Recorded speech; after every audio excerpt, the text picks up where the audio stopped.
Hello again. I'm back in short order this time. Usually I have at least a week between videos, but this one I kind of already had ready when I made this one. Last week I showed you how to make stockings, quilted stockings. You can go get the pattern for these in my shop. I will link that in the description, of course.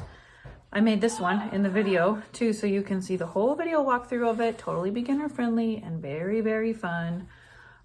Today though, I'm going to show you how to make these cute name tags for your stockings. Of course, they could also be reusable gift tags for your family who you gift to every year. But mine, I'm making stocking tags because I made our family stockings many, many years ago, and they don't even have our names on them. They're like really beautiful and they're applique, but they don't have our names. So once I've decided to make one of these, I used my daughter's name for my first prototype, and then I decided that we all need one. So now I need to make 4 more. But today I'll make one and I will show you how to do it. So you can also go get this pattern in my shop. You'll need the pattern pieces. Yours will look more professional than this, I promise. So you'll need to go get those with the link in the description below this video. You will need some cotton fabric. I'm going to continue on with the Christmas mushrooms. You also need some medium to heavyweight interfacing, and you'll need felt in green and white or whatever color you choose. And then for this, you'll need some red buttons. Here's my button collection. I inherited from several family members over the years, but you'll just need 3 different red ones, or it would also be cute, I thought, to do 3 different white ones and make a snowman, but that's up to you. I'm going to demonstrate how to make the holly berries. You'll need embroidery floss, some kind of string for hanging. Mine's pretty thick. You could go thick or thinner. And then if you can see, I have an eyelet here. So you can buy these eyelets. They come in packs with lots of them. And it comes with a little tool that you just use to hammer it in. So I think that's everything you need. Before we get started sewing, make sure you subscribe, like this video, and then also you can follow me on Instagram at PinCutSew, and make sure that if you make something with one of my tutorials, you show me. I love to see what y'all have made. So many people have put photos of their items in my shop comments in the ratings, and I just think it's so much fun when they post pictures of what they've made with my patterns. So I really enjoy that. Okay, I think that's all. Let's get started.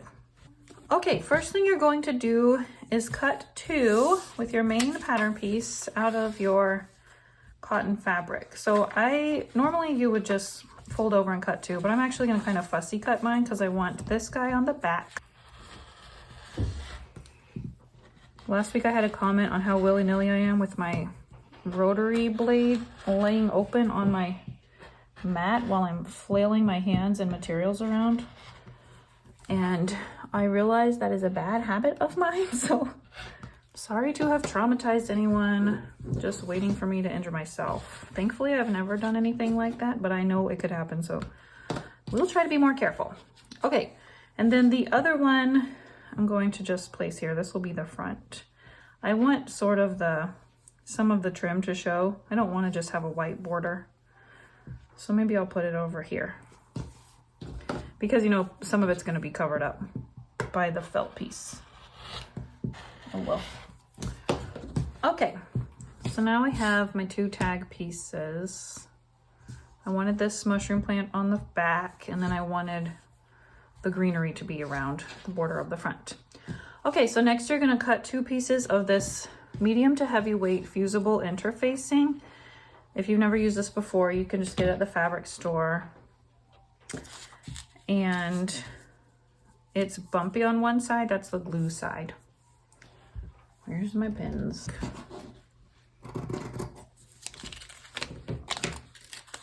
Okay, so I have 2 of my interfacing, and I'm gonna go iron these onto the bumpy side down, bumpy side to the wrong side of my fabric. I'm gonna go iron these on.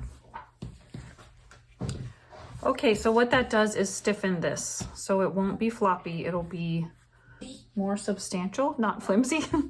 Okay, The next thing, before we sew these two things together, wait. Oh, I lied. Okay. Now we're going to go ahead and sew these two things together, right sides together. We're going to leave an opening here for turning. You can place pins if you need to. And we're going to use a 1/4 inch seam. I'm going to leave a little bit open right here. Okay, now you can clip your corners.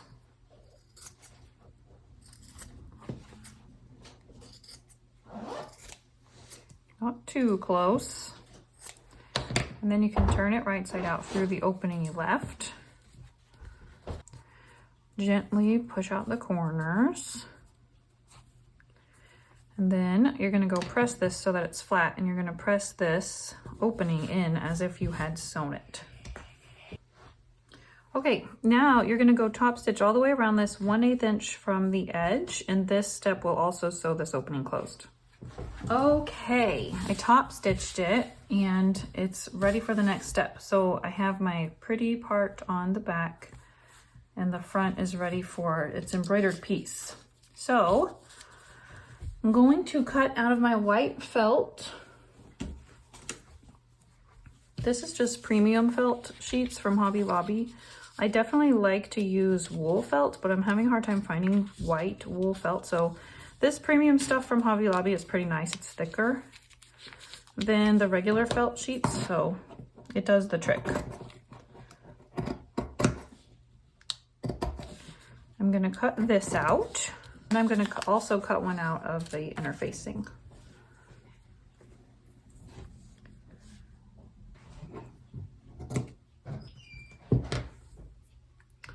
This interfacing on this piece not only helps your embroidery not bunch up your fabric on the felt, it also helps it not be see-through. If you're gonna embroider with red floss, then your ends might show through the back, and we don't want that. So I'm gonna go iron this piece of interfacing onto my felt. Okay, it's stuck. Here's a tip though, when putting interfacing on felt. It won't work from the front. It won't work from the felt side because the felt is too thick for the iron to really get through to the glue. So you need to do it from this side. And if your interfacing is on the lighter side, your iron might not like it. So you can always put a thin piece of cotton over it like this and then steam it on that way. But mine worked out fine. With some of those lighter interfacings though, I've had problems with that. Okay, I'm just kind of neatening up my edges here. See, my interfacing is sticking out right here. I'm gonna cut that off. Okay, so now it's time to embroider the name. This is definitely the most tedious part. I want it to go this way, so I want the name to start over here. And I want to leave space, if I can, for my holly and berries over here.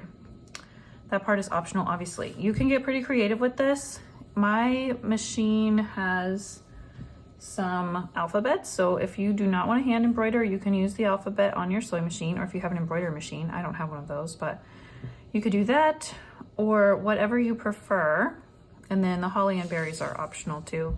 You could also try free motioning a name. That has kind of a quirky handwriting like feeling to it, but I'm going to stick with my hand embroidery concept for this one too.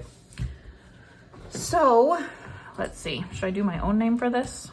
I mean, since felt is hard to draw on with a pencil because it's fuzzy, I was trying to draw it on with a pencil on my first one and it wasn't working. It was just kind of pulling up all the fuzz. So since I'm using red floss, I went ahead with a red Sharpie pen and I just drew it on there. And since my red floss is going to cover it up if I'm careful, then it worked out fine. So I'm going to just write my name on here.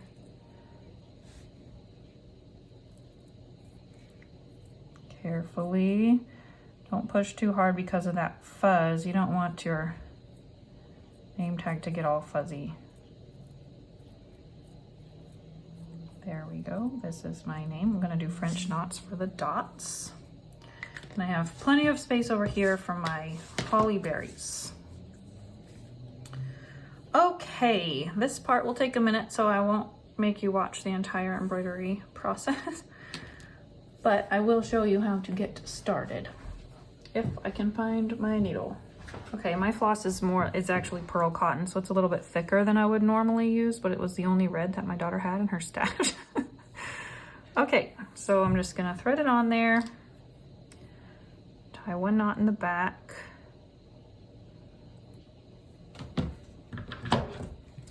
and trim it short. Okay, with a running stitch, you actually want to start 1 stitch length away from the end. Insert, and then you're going to go back, insert it in the beginning, and pull it out where your next stitch will end. Put it back into the last, or the end of the first stitch, and bring it back out where your next stitch will end, and then just follow the lines all the way along it. Okay, I have embroidered my name. It does not look perfect. This K looks very different than this K, but you know what? My embroidery skills are just not like super awesome. Handwork is not my area of expertise, but I do my best. But it's good enough for me. So the next step is to stitch it onto my tag. I'm going to place it more towards the bottom than the top because I need to leave space up here for my my eyelet. So I'm going to stitch it on right here. I will put a pin so it doesn't get crooked while I sew. I'm just going to edge stitch around the felt. Okay, next step is to cut out some holly berries. Here's my little pattern piece. It might be kind of hard to use a pattern piece for this step, so if you want to just fold your felt piece in half and wing it, that might work easier for you, but I included the pattern piece just in case if you go purchase this pattern. Let's see, I'm just gonna fold it in half, put it here, and see what happens. You need to cut 2 of these. You know what, my tiny scissors might be better. Let's see. Oh, that'll do. That's cute. Okay, let me do another one. Okay, that's good enough for me. All right, I found these 3 different red buttons that I'm gonna sew on like this. Let's see, on Layla's, I did it more in the corner. This one I have more space here, so I'm gonna move it over. I think I want my leaves to go this way. So you're just gonna hand sew these on. Okay, so I'm going to put a stitch in the end of each holly leaf just to hold them there. And then the button stitches are gonna go through them also, so they'll really stay. I want them to go like this.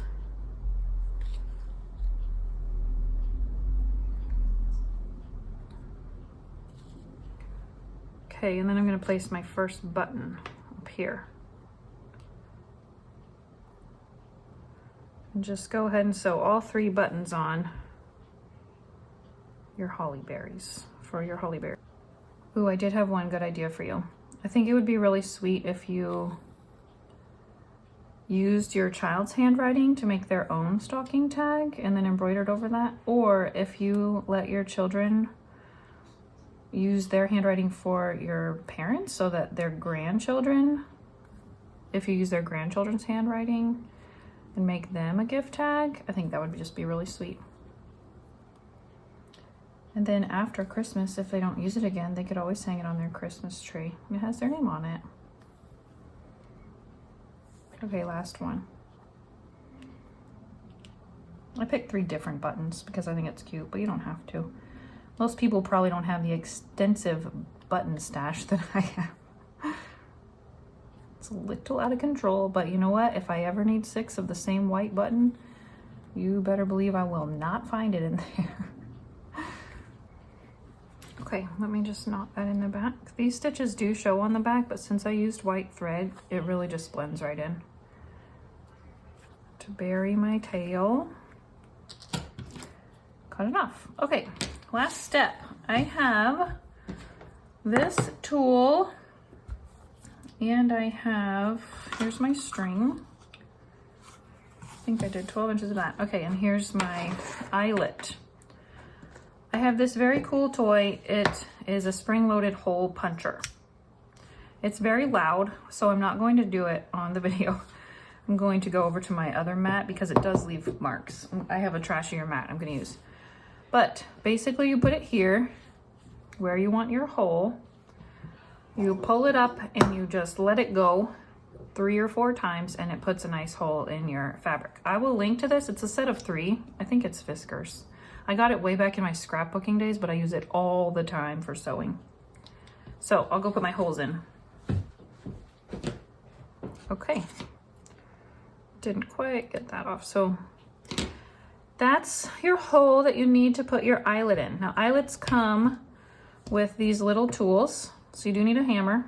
I'm gonna put it in where I want it. Then I'm going to place it on top of this short middle piece.